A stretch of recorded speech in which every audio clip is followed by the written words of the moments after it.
देश में 24 के चुनाव से पहले सियासी बयार तेज हो गई है। मध्य प्रदेश, छत्तीसगढ़, राजस्थान समेत अन्य चुनावी राज्यों में सियासत अपने चरम पर है। इन राज्यों के चुनाव में इस बार जातिगत जनगणना का मुद्दा जोर शोर से उठ रहा है। कांग्रेस ने अपने घोषणा पत्र में वादा किया है कि यदि कांग्रेस सत्ता में आती है तो जातिगत जनगणना कराई जाएगी। न केवल घोषणा पत्र में बल्कि राज्यों में हो रही कांग्रेस की रैलियां और जनसभाओं में इसकी गूंज साफ सुनाई दे रही है।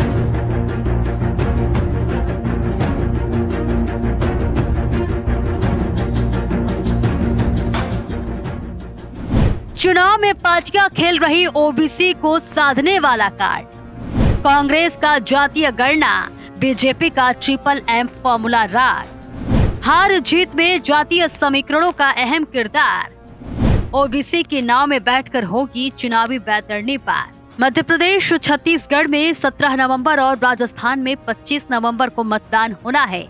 राजस्थान और मध्य प्रदेश में अन्य पिछड़ा वर्ग यानी ओबीसी वर्ग एक अनुमान के मुताबिक 50% बताया जाता है।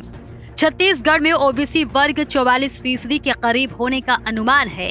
अब राज्यों के चुनावी माहौल में कांग्रेस ओबीसी वर्ग को अपने पाले में करने की कोशिश में है, कहा जा रहा है। इसलिए कांग्रेस जातिगत जनगणना का राग अलाप रही है। वहीं भारतीय जनता पार्टी भी चुनाव करीब आते ही इस मुद्दे को लेकर एक्टिव मोड में आ गई है। बीजेपी कांग्रेस में बयानबाजी भी तेज हो गई है। केंद्रीय गृह मंत्री अमित शाह ने जातिगत जनगणना को लेकर कांग्रेस को जमकर निशाने पर लिया। क्या कुछ बोले अमित शाह, जरा सुनिए। पिछड़ा समाज, पिछड़ा वर्ग, ओबीसी समाज, उसका हमेशा से एक कांग्रेस पार्टी ने अपमान किया है। भाई और बहनों, जब मंडल कमीशन की रिपोर्ट आई, कांग्रेस ने कई सालों तक उसको दबा कर रखा। राजीव गांधी ने मंडल कमीशन को लागू करने का विरोध किया।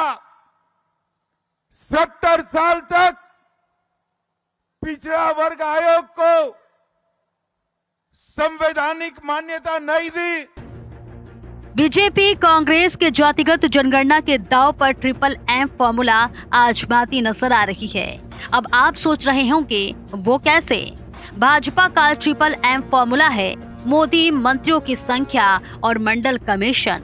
प्रधानमंत्री मोदी खुद ओबीसी समुदाय से आते हैं और पार्टी से चुनाव प्रचार में जोरों शोरों से बता रही है। बीजेपी नेता रैलियों और जनसभाओं में जगह जगह ये जिक्र कर रहे हैं कि पीएम मोदी ओबीसी वर्ग से आते हैं।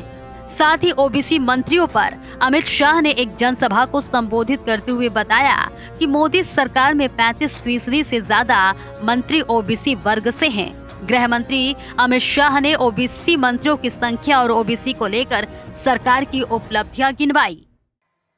नरेंद्र मोदी सरकार ने पिछड़ा वर्ग आयोग को संवैधानिक मान्यता देकर करोड़ों पिछड़ों का सम्मान करने का काम नरेंद्र मोदी जी। बीजेपी का सीएम फेस घोषित किए बिना चुनावी रण में उतरना ट्रिपल एम फॉर्मूले के इर्द गिर्द ही घूमता नजर आ रहा है।